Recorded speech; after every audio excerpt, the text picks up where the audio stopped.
जय हिंद दोस्तों, डिस्क्लेमर पढ़ लीजिएगा। मैं सेबी पंजीकृत सलाहकार नहीं हूँ।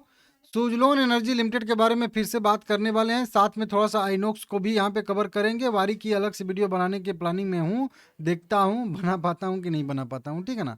105 रुपये पे आइनोक्स विंड ट्रेड कर रहा है 2% की गिरावट के साथ, और 1.25 करोड़ इक्विटी शेयर ट्रेड हुए हैं टोटल 125 करोड़ रुपए के यहाँ पे, और 30% का यहाँ पे डिलीवरी परसेंटेज देखने के लिए मिल रहा है। साथ में अगर सुजलोन की बात करेंगे तो सुजलोन में 1.25% की गिरावट आई है, लगभग 45 रुपये 70 पैसे पे ट्रेड करता हुआ दिख रहा है। 8 करोड़ कह लीजिए, 8 करोड़ के आसपास इक्विटी शेयर यहाँ पे ट्रेड हुए हैं। मार्केट में भी 75 पॉइंट की गिरावट देखने के लिए मिल रही है। 360 करोड़ रुपए के यहाँ पे टोटल शेयर बाय सेल हुए हैं, और 37% का डिलीवरी परसेंटेज यहाँ पे भी दिख रहा है। ये दोनों शेयर आइनोक्स और सुजलोन दोनों बिल्कुल एक जैसे चलते हैं, और एक ही जैसा दोनों का बिजनेस भी है, और बिल्कुल एक जैसा दोनों का चार्ट भी बनता है, ठीक है ना, इस तरीके से। अब देखिए, आज भी छोटी बड़ी खबरें निकल के सामने आई हैं, क्योंकि देखिए सुजलोन की तो खबर आती रहती है।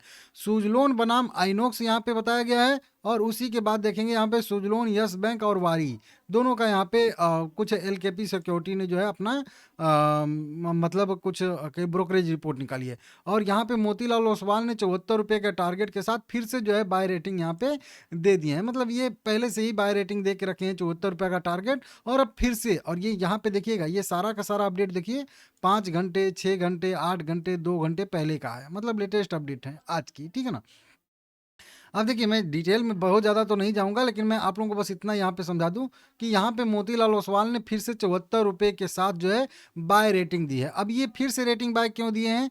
क्योंकि इनको जो जो अभी बयान आया था गिरीश तांती जी का ना, कि ये अपने बिजनेस को डाइवर्सिफाई करने वाले हैं, सौर ऊर्जा और BESS सेगमेंट में भी कंपनी अपना जो है हाथ आजमाने वाली है। अब उधर भी फोकस करेगी, उधर भी मतलब थोड़ा सा अपना बिजनेस बढ़ाने की मतलब कोशिश करेगी। तो इसकी वजह से इनको लग रहा है कि हाँ, इसमें फिर से जो है यहाँ पे मोमेंटम आ सकता है, और इस वजह से इन्होंने खरीदारी रेटिंग दिया है, और 74 रुपये का टारगेट इन्होंने दिया है।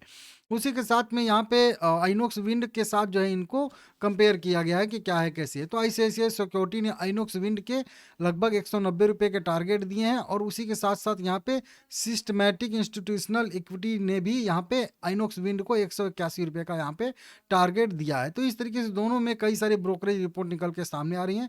सुजलोन की बात करेंगे तो सुजलोन में भी सकारात्मक जो है यहाँ पे व्यू बना हुआ है। इसमें भी बात करेंगे तो इसमें भी अच्छा खासा इनको जो है मतलब उम्मीद है कि बढ़ेगा। दोनों एक ही जैसी कंपनियां हैं। यहाँ पे भी सुजलोन एनर्जी, यस बैंक, वारी में एलकेपी सिक्योरिटी का दृष्टिकोण आया है, विश्लेषण आया है।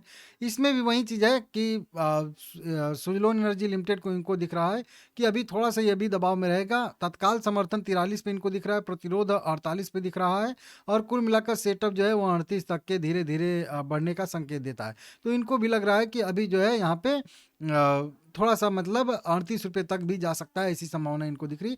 तो अभी भी इनको थोड़ा सा दबाव दिख रहा है कि अभी भी मतलब सुजलोन में भी थोड़ा सा दबाव रहेगा। यस बैंक में भी बात हो रही है, और यहाँ पे वारी की भी बात हो रही है।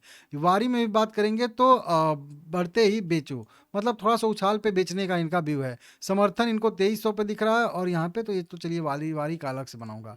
देखिए, कई सारी ब्रोकरेज रिपोर्ट जब आ रही है तो ब्रोकरेज रिपोर्ट में बता दूं कि दिसंबर में कई सारी ब्रोकरेज रिपोर्ट पहले से ही इसकी आई हैं। ICICI सिक्योरिटी ने 76 रुपये का, मोतीलाल ओसवाल ने 74 रुपये का, और आनंद राठी ने 42 रुपये का यहाँ पे टारगेट दिया है। एवरेज वेंचूरा की बात करेंगे, वेंचूरा ने देखिए अभी 56 रुपये का यहाँ पे टारगेट दिया है, और होल्ड रेटिंग दिया है। तो सभी ने अपना बाय रेटिंग ही दिया है, एक वेंचूरा है कि जिसने होल्ड रेटिंग यहाँ पे दिया है। तो कई सारे ब्रोकरेज रिपोर्ट पहले से भी निकल के सामने आई हैं, और फिर से निकल के सामने यहाँ पे आ रही हैं। अब देखिए, आज भी अगर OI का डाटा देखेंगे तो कॉल राइटर का दबदबा बना हुआ है। PCR अब तो 0.37 पे पहुंच चुका है, मतलब समझ सकते हो कितना नीचे जो है इसका PCR पहुंच चुका है, कितना ओवरसोल्ड जोन में पहुंच चुका है, लेकिन फिर भी मोमेंटम नहीं आ रहा है। और अगर हम लोग चेंज देखेंगे OI, तो चेंज देखिए, अभी जिस भी प्राइस पे पुट राइटर पुट राइटिंग कर रहे हैं, अगले दिन फिर वहां से भी उनको काटना पड़ रहा है पुट राइटिंग, और फिर उसके बाद पिछले जो है स्ट्राइक प्राइस पे जाना पड़ जा रहा है। मतलब समझ रहे हो, अभी 2-3 दिन पहले बता रहा था कि नहीं कि 45 पे अब जो है पुट राइटिंग हो रही है, मतलब अब सेफ्टी के लिए पुट राइटर अपना 45 का लेवल चुन लिया। अब 45 से भी यहाँ पे एग्जिट करके सीधा सीधा देख सकते हो आप लोग। अब 45 से भी एग्जिट करके 44 पे जा रहा है, मतलब धीरे धीरे धीरे धीरे पीछे ही खसक रहे हैं। और कॉल राइटर का दबदबा हमेशा बनता जा रहा है। अभी देखिए 44 तक भी कॉल राइटिंग हो रही है, 45, 46, 47 तक हो रही है। 47 के ऊपर तो अब कट रहे कर रहे हैं, क्योंकि अब इतना कम हो गया है उसका जो है प्रीमियम, कि अब उसको नहीं रख रहे हैं, उसको काट के अब आगे का प्रीमियम यहाँ पे लेने के लिए कॉल राइटिंग कर रहे हैं। मतलब बहुत ज़बरदस्त गिरावट, एकदम पूरा कहते हैं ना कि मंदी की चपेट में, जो कहते हैं ना, तो वो मंदी की चपेट में आ गया है। छोटा छोटा पुल बैक यहाँ पे आया था 2-3, और उसके बाद देख तो अगर कोई भी व्यू पहले से अगर निगेटिव रख के यहाँ से अगर इसको नीचे की साइड में ट्रेड कर रहा है, तो मतलब बहुत बढ़िया मलाई काटा होगा। एफएनओ में जाने से इसी वजह से शेयर का प्रमोशन थोड़ा सा दिक्कत हो गया।